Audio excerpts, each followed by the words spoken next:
Here we are. Good afternoon, Crystal. How are you? I'm good for Monday, I guess. It's Monday. Let me just put It it is that true. way. It is But it Monday. is Monday afternoon, and I get to kick off the afternoon with you, so I'm happy. It's a good day. Awesome, awesome. Now you're looking all dapper and in business attire. Well, thank you very much. Thank you very much. Every What you now do and this then, morning? what's that? What did you do this morning that as my grandmother used to say, you blessed up? Just a couple of client visits, that's all. Okay, all righty. So, are you ready to talk about the three biggest mistakes participants make and what employers can do about them? Yes. Yeah. So I had to put that last part in because we often talk about what employees do in their retirement plan, but we rarely talk about how employers can get on the right side of that ball and help their employees retire. And as you know, we've got the three R's out there for retirement plans: recruit, uh, reward, and retain. And of course, I like to put the fourth R in, retire. And it's tough to get that in without education. However, the employer can give us a little bit of help. And by doing that, it makes their life easier and it makes those three R's even more significant. So, how about, and you'll understand what I'm talking about when we get to them. So All right. let me read your bio, and then we'll jump right in, which is the first one, which is too little, too late. Okay, so everyone, if you would help me welcome my colleague and friend, Crystal Mitchell. Crystal is a business coach and consultant. She's the CEO of Mitchell Business Solutions, the co-director of Recycling Black Dollars. She's the co-host of The Business Zone with Crystal and Gilbert, another weekly online radio show. She's an instructor at Mount San Antonio Community College, a certified network for teaching entrepreneurship instructor, and a QuickBooks Pro Advisor financial strategist. Hey, Crystal, how Hey you doing? everyone, I am awesome. Glad to be here as usual and having great conversation about what people should do with their money and how they can protect that money. So, Cool. Well, as you know, I usually am pretty jazzed about our topics because I don't think people reach out to folks, and we certainly don't really want people reaching out to their neighbors or their cousins at the cookout without without a little professional advice going along there. Depends, who your cousin at the cookout is. It might be a good thing. right, exactly. We call that the street consultants, The street consultant, the I like it. street corner The street, construction exactly, consultants. exactly. So the first one we're going to talk about now, you know, I gotta say before we get started, why is it so much that employers want to get involved here, right? Because as we were speaking, about the three R's: recruit, retain, reward. Um, why do employers really care about that? And often they don't. Often when I speak with employers, they really just want to have something there. But the employer has a big job here. And when you're looking at hiring folks, they're looking at you as the total compensation package. And when you're looking at retaining folks or rewarding folks, that's what they're looking at with regard to leaving your organization, going to another one. And we all know the cost of training is horrible, right? It's incredibly expensive. So employers would do well to make the retirement plan as successful as possible so that folks can actually really get a sense of who they are when they're staying to work with you or when they're thinking about coming to work with you. So that's why this is important. And so many times it's just the employer getting involved a little bit. I'm not going to say that employers, and I will never say that employers ought to be the persons that give advice with regard to where you should put your money. That's not their job. That's why they hire me. I'm the one with a license. I'm the one that has that particular fiduciary responsibility. But employers have a big role to play. And when it comes to saving too little, too late, the statistics are out there.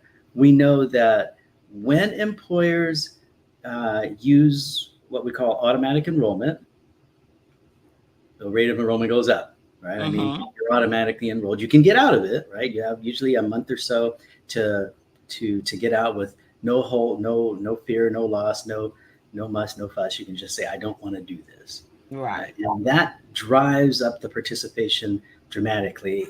And something that we don't talk too much about is the testing, right? It helps the employer pass their testing, right? So let's say the employer decides that they want to have a particular match that's specific, or a particular program that works specifically for them, and it's not what we call a safe harbor match. You know, that's the typical 100% of the first three, or match 100% of the first three, and then 50% of the next two. You've heard of that, right? The employee puts in 5, they put in 4. Okay. So if the employer doesn't want to do that, automatic enrollment can help them pass their contribution test and their deferral test, which if you're an employer, that's a big deal, because if you don't pass those tests, you got to pay more money, which is not good. We don't want to pay more money. Right. So starting an automatic enrollment program doesn't cost the employer anything. It's just something that they'll ask their record keeper to do. And I always recommend that employers do that. That automatically kicks you into the plan, right? The employer's job, though, is they have to start you at a particular level. Now, as you know, most employees need to contribute 10 to 15% of their income. And without going into the numbers, I will assure you that if we can get them in their early 20s to start putting in 6, 7, 8% of their income, they can choose much less risky investments and have more money at the end. So the reason we ask folks to put in 10 to 15% of their income is they got to take more risk and put more money in, because we usually don't get them until they're 30, sometimes 40 years old, right? And they start. And it's about 45 years out from trying to be ready by the time you retire at 67. Exactly. And at that time it's tough, because it's at that time that your parents are getting a bit older and they're starting to perhaps rely upon you as one of those children to help with their costs. And so your kids are going to college, your parents are getting old, the amount of money, we call that the sandwich generation, the amount of money that you have to contribute to both of those causes and have a lovely life is getting squeezed. So if we can get you started earlier, you don't have to put as much in, you don't have to take as much risk, your up and downs aren't as much, and you're gonna have more money at the end. That's the philosophy, that's the theory there. So the employer has a huge amount to play here, because we know that if the employee puts in, let's say, 6%, let's say that the employer suggests that he's going to start the automatic enrollment at 6%. So you come in, you wait there a year, you get in the plan at 6%. We haven't said that the employer has to match. We haven't said that the employer has to do anything, except when you get there and you're there for a year, you automatically get enrolled in the plan. Yay, that's good. And you're automatically enrolled at 6%. Okay. Hopefully that's at 25 years old or even further, right? Or further or younger. Okay. Yeah. So the problem is that most employees that come in, let's say, significantly after their early 20s, they stay at the 6%. They don't move from there, right? So now, even though they're contributing that 6% to the plan, it's still too little. Let's not say too late, because everything is better than nothing. But it's just not enough, right? So an automatic escalade is a great way to go. So you can start at your 6% and increase up to 10%, going 1% a year. Now we're talking. Now this is really good. This is really good. Okay. Sometimes, and we go, yay, when it happens, but it doesn't have to happen. sometimes we can put the match in as well. Right? So let's say that the employer says, okay, we're going to put you in at 6%, but we're going to contribute a 50% match on that 6%. So for every 1% you contribute, we're going to put in 0.5%. They don't have to do this. It's not what we call safe harbor, just 1%. So if the employee puts in 6%, the employer puts in 3%. Now that employee is at 9% of their contributions, and we're really getting someplace. That employee puts in 7%. They still get that same 3. It hasn't gone up. They still get that same 3, but the total is 10. So if I'm a prospective employee and I'm looking at this match here, I'm saying, wow, the employer is going to be giving me a match. Wow, that means they really care about me as an employee. They want me to reach their retirement goal or my retirement goal. Right. And they're going to help me get there. So why is that important to an employee? Well, we know that someone who cares about you pays you. I mean, let's just get down to it. If they really care, they pay you. Number 2, helping you get to your retirement goal means you're not going to be trying to work that second job afterwards to pay for retirement. Right. You're going to be set. That's really important. Now, from the employer's point of view, if you're working for a large organization, you really want to bring in those younger people, right? You want to bring in those fresher ideas. Not to say that old folks aren't not to say we old folks don't have new things going. We do, but let's just face it, old folks are expensive, right? So we can balance that expense healthcare wise, bring in some younger folks through. So the idea is with your organization, you want people to matriculate through there. They start out, they get young, or they get older and older and older. They get out of your organization, they have enough money for retirement, and off they go into the sunset. That's very good. That looks good for you as an employer. Make sense? Mm-hmm. Yeah. Okay. So too little, too late on the side of employees. Employers can help by number 1, starting an automatic escalate. That's not going to cost them. Automatic enrollment doesn't cost them. Start automatic escalate. They could say, look, we're going to start you at 6%. It's your responsibility to save for your retirement. We're going to help you out. Because once you hit that 6%, we're going to add another 1% as an escalation to get you up to 10. It's going to take 4 or 5 years to get you there.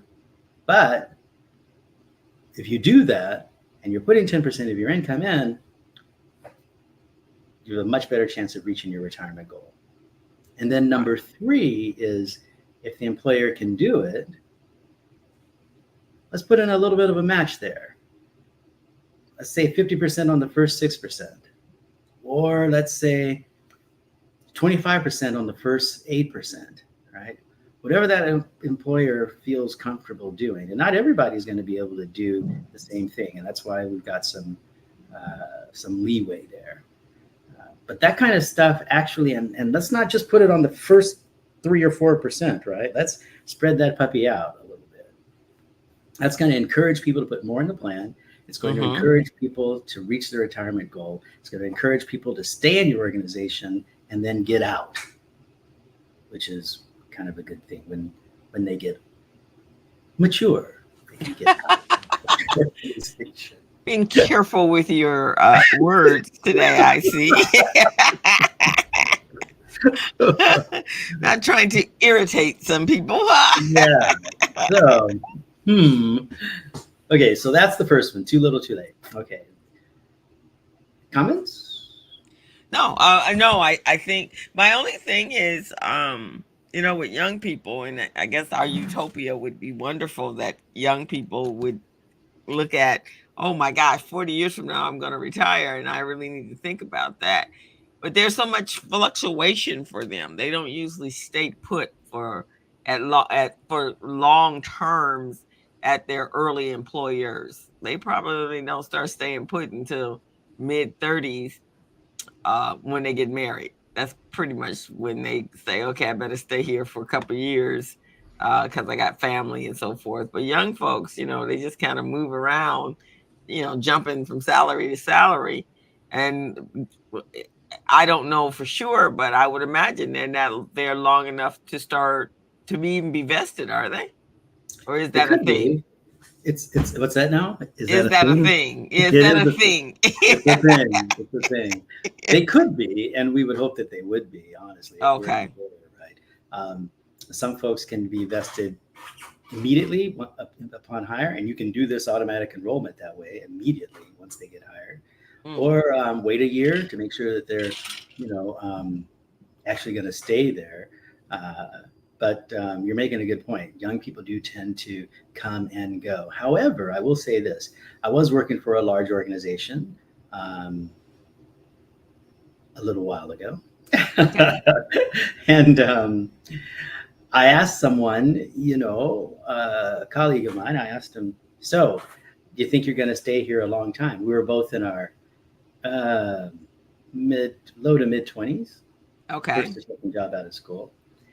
And he flat out told me there's a pension plan here and there's a 401k. He says, if I play my cards right, I'm not going to have to worry about retirement. So I'm going to do what I got to do to stay here. And they're going to have to kick me out of here, screaming. Oh, okay. Right? So, and then as I talked with people that were significantly older than me in their 30s, they were saying things like, okay, we plan to have children and we're going to need medical coverage for that. And these folks provide it, although I have to pay, but I don't have to pay like I'm going to pay outside. And they have retirement benefits. So, that's big, right? Once you hit your 30s, we're looking at that total compensation packages. Now, I could make more in somewhere else, but I'm not very good at spending money, yada, yada, yada, same job, yada, yada, yada, yada, yada. So prospective employees do look at what's that retirement package, what's that benefit package, what's that compensation, and depending on their needs, they make a decision. Okay. And the research that we've done suggests that employees want to be, I want to say the word is guided, but it's a bit stronger that they want someone to take control. They want someone to take care of this for them as much as possible. So a situation like automatic enrollment and automatic increase is, in general, what employees want their employers to do, if that makes sense. Okay. Employers are a little bit hesitant because they don't want to force someone to do something they don't want to do. And they don't want to put someone in a position where they force them to get in and they lose their money. They don't want to do that. Which means my job as an advisor is to talk with that employer and educate them as to the process of long-term investing, because that's what we have going on here. So it's all about education, right? Okay. The second, what's that? I said, okay. Okay. So says Jevon. Okay. Being very kind today, Crystal. Very kind. The second tip, and I got this from an article on the internet, but the second piece is tapping your savings before retirement. That's a big no-no. Right? And let's face it, I mean, when you get right down to it, every now and then you need the money. Something comes up, you need the money. Right. You got to do what you got to do. Hopefully there's a loan option that the employee can take. The cool thing about a loan option, and I'm not suggesting that employers have lots of them, but I do like the idea when we set up a plan for them to have one or two, depending on who their clientele is, but they know their clientele. But having a loan option, getting that money, it's not taxed, you can pay it back. That's something that's really cool. And plus you pay it back with interest. So even though I hate the idea of taking money out of your plan, if you can pay the money back with interest, it goes to you. The interest, none of that goes to the employer. None of that money goes to the record keeper. It all goes to you. And the interest that you pay, that goes to you as well. And you're not taxed on it. So a loan is a good idea. Some employers, and I think to their credit, are afraid that their employees are just going to use their 401k as a bank. Take out a loan, take out a loan, take out a loan. So I think and that's not the way your 401k was set up, right? Right. That's not what it's for. It's for retirement. But push comes to shove, especially in times like now where Wall Street is going bonkers, but Main Street is having an issue sometimes. We need some money. What should the employer do to manage that situation, right? And I'm going to say the first thing they want to do, and you've heard me say it before, is encourage their participants in the plan, encourage their employees to have an emergency fund. I've been preaching that, have that emergency fund. Mm. And if you don't have it, if you don't have 6 months saved up, just start. Just start a little bit. Maybe it's $20 a month that you put in, and you've decided you need $2,000 to pay your bills for 6 months or 8 months or whatever it is, right? Right. Fine. That's fine. Put it in your bank account, whatever. I cut you off, though. You were going to say something. No. I just said right. Oh. I was acknowledging. There you go. And then in addition to that, because of the Secure 2.0 Act, you can even start one of those inside your retirement plan. There's room to put money on a regular basis inside an emergency account. Congress has recognized that people take from their 401k, and sometimes that's expensive because if you don't do it as a loan, you got to pay taxes and penalties on it. If you start that emergency fund, though, you can leave that money in there, let it grow. As we all know that long-term investing is dramatically easier on your body than short-term investing and taking advantage of market ups and downturns when you don't know that they're going to happen, right? Right. Without having that advanced knowledge. So pulling the money out, thing the employer can do is get on the bandwagon with that emergency fund. Just do that, right? Okay. The last tip was, and this one I can believe it because I was in this position once. The last one is failure to take full advantage of the 401k. All right. Sometimes we see folks that have a 401k plan and they don't get the match, right? I mean, they may have a situation where the employer is going to offer 50% match on the first 6% that you put in. So if you put in 6, he's going to put in 3, and you don't put your 6 in. You only put 4 in.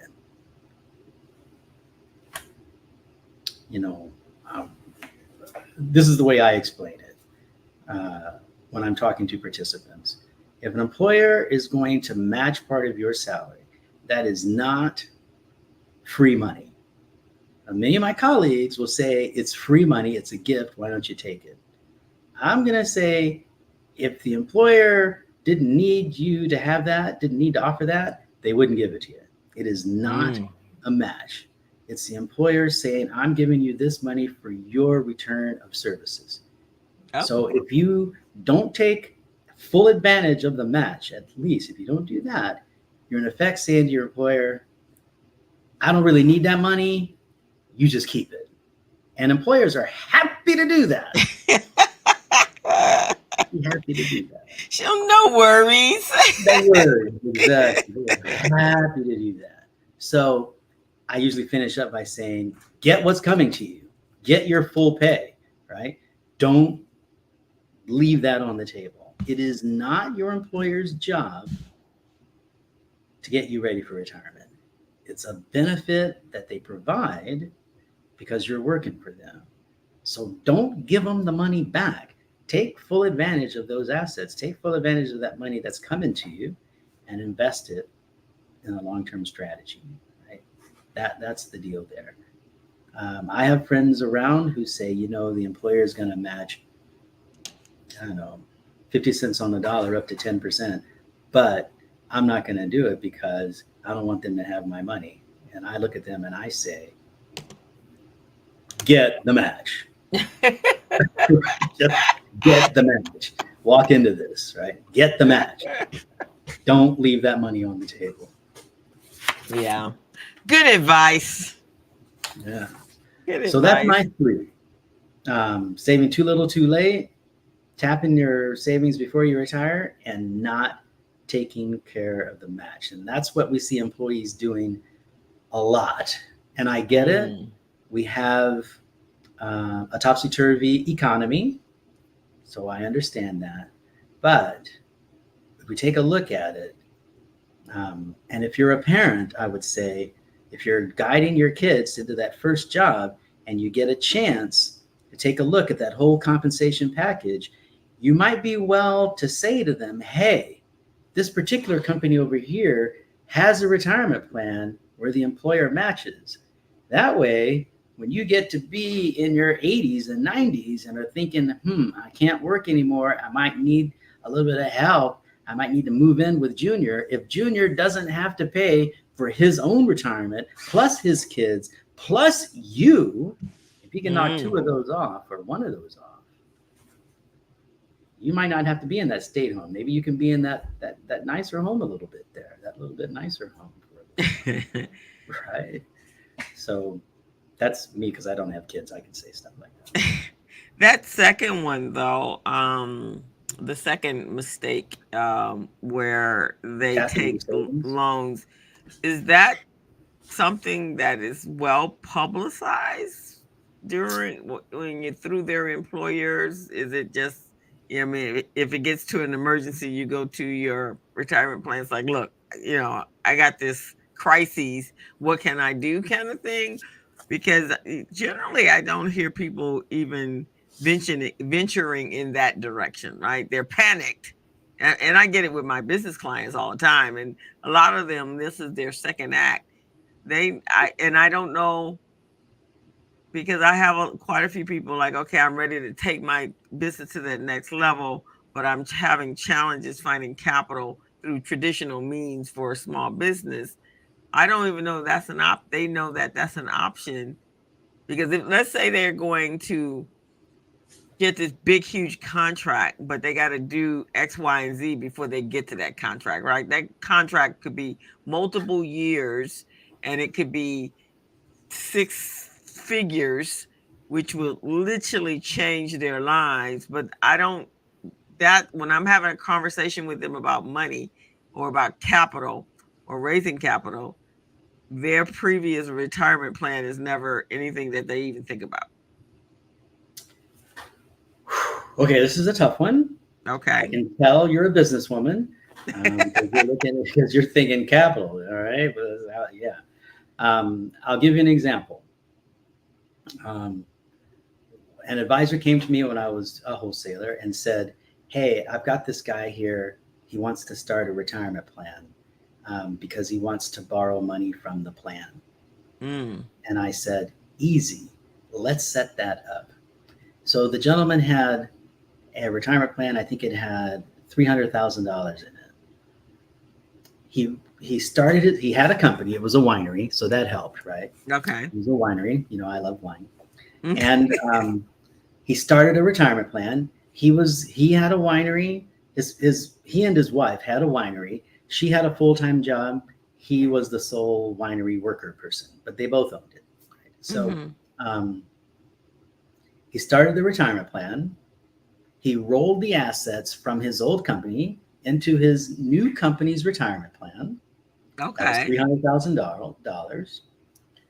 He borrowed from his retirement plan $50,000 to buy a piece of equipment so that he could do more stimming and that kind of stuff for the winery.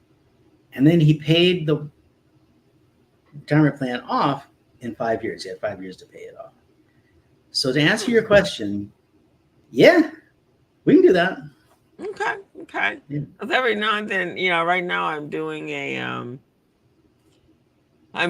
a project with one of the organizations that I coach with, and one of the components of that is that we have 2 entities: the food industry and the creative industry, and it's for the minority MBDA programs, which is the minority development funding type arm at the SBA. And so we're preparing them for whatever that looks like. Wherever you're going to need capital, we need you to be prepared what you need to do and what you need to have set up before you get to there. And so this whole, I think it's like a 6-week cohort. Everything is about capital, everything, and how they go about doing it. And in some cases, creatively until they can get to a place where they can access traditional monies from banks and loans. I mean, we're even talking crowdfunding in this piece. Well, as a person that sells retirement plans and has a genuine interest in people saving money for retirement, I'm never ever going to say that you should take money from your old 401k, put it into your new 401k, and borrow the money. I'm never going to say that. However, I will say that I have sold people retirement plans and told them that's what they could do. So it's. But that's a good angle. I mean, that's a good strategy though, because a lot of them don't in the entrepreneurial world, the small business world, they don't think of that as setting up retirement plans. But one of the reasons why I like 401k plans rather than SEP IRAs, even though SEP IRAs are basically free, push come to shove, if you have a retirement plan, a 401k I'm talking about, or a 403b, if you have one of those, you can borrow from it. Whereas if you have a SEP IRA, you have to take that distribution, you're going to be taxed on that. Okay. And then let's say if you have a Roth, even if you've had that plan for 5 years and you're not taxed on it, you can pull that money out of the Roth. You've already paid tax on it. That money's out of the market. You're not, I mean, it's out. You've got to do something, right? With a loan from your retirement plan, you're putting money back in the market. You're putting that money back. You're paying yourself interest. That's putting more money back into the market. So is it something that I recommend people use as a strategy? No. Is it something that I suggest, hey, when you have to do it, you got to do it? Okay. Yeah. I mean, it with having the information, then it can help you make better decisions and know what your options are. Not to say that would be your first place to go, but if I could see, if I got a client that's about to go do something amazing, but money is that issue to keep them from getting to that 6-figure contract or 7-figure contract, then, and like you said, then you can pay, you can definitely pay it back, but you have money to do so. But just that bridge that you needed for that moment, with that on the other side of it, knowing that it's like a guarantee on the other side of it. There you go. 50% of your vested balance. Remember, though, it has to be your retirement plan. So if you've retired from your former company, you can't let the money stay in your former company and borrow. The money's got to be in your XYZ retirement plan. So your company's retirement. Your company. So okay. You got to move that money over. Okay. I like it. Okay, great. Well, that's what we have for the show. How about if I do this? I'll read your bio. Okay. And then I'll give you the last word. All right. I never give anybody the last word. You're like the only person I give the last word. Oh, really? Yeah, I am just, I'm not good at that. So here we go. Okay, everyone. Thank you for being here for me. And we're going to let Crystal get the last word just as soon as I tell folks who she is. Crystal Mitchell is a business coach and consultant. She's the CEO of Mitchell Business Solutions, co-director of Recycling Black Dollar. She's the co-host of The Business Zone with Crystal and Gilbert, that other weekly online radio show. She's an instructor at Mount San Antonio Community College, a certified network for teaching entrepreneurship instructor, and a QuickBooks Pro Advisor financial strategist. Hey, Crystal, give us the last word. Oh, thank you very much. So here's the thing, guys. The more information and knowledge you have, it helps you make better decisions. And when you're in that getting close to the retirement age, we can't go back and say, oh, I wish I had we really have to look at that when we have enough time that we can make some really important choices for our post work lives, I guess. And so, what Jevon is saying, make sure you're not making these three mistakes. Make sure that you're taking this information to heart and then actually reaching out to a Jevon or Jevon lookalike and having this important conversation with them. Thank you, Crystal. Could not agree more. Well, that's it for our show, everyone. Thank you for joining us, and we'll see you next week. All right. Bye-bye, everyone. See you next week. Bye.